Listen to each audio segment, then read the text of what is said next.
सैया हमार चलावे मोटर कार, रोज रोज घूमे ले शहर बाजार। आधी आधी रतिया के आ जाला ए सखी, पोए पोए हारन दबा जाला ए सखी, पोए पोए हारन दबा जाला ए सखी। सैया हमार चलावे मोटर कार, रोज रोज घूमे ले शहर बाजार। आधी आधी रतिया के आ जाला ए सखी, पोए पोए हारन दबा जाला ए सखी, पोए पोए हारन दबा जाला ए सखी।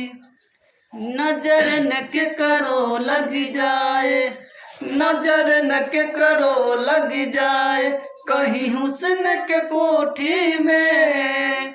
एगो नेमुआ दू चार गो मिर्ची लटकाला चोटी में।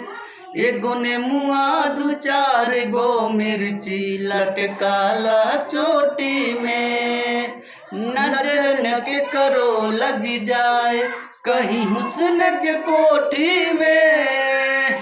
नजर न के करो लग जाए, कहीं हुस्न के कोठी में। एगो नेमुआ दू चार गो मिर्ची लटकाला चोटी में। एगो नेमुआ दू चार गो मिर्ची लटकाला चोटी में। कनवा में शोभे वाली जूड़ा पे लगा के जाली, कनवा में शोभे वाली जूड़ा पे लगा के जाली।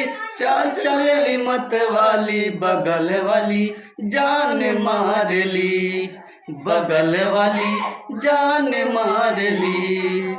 कनवा में शोभे वाली जूड़ा पे लगा के जाली, चाल चलेली मत वाली, बगल वाली जान मार ली, बगल वाली जान मार ली। नमस्ते, प्रणाम। हम आपके दोस्त, आपके मित्र कमलेश चौधरी। उम्मीद ना पूरा विश्वास के साथ कहा दी कि ज़्यादा से ज़्यादा व्यू है वीडियो पे आई, और सब लोग कमेंट करवा, शेयर करवा, अपने भाई का सपोर्ट करवा। आपके घर के मुँह दोस्त बनी, भाई बनी, आप यही महाराजगंज जिला से।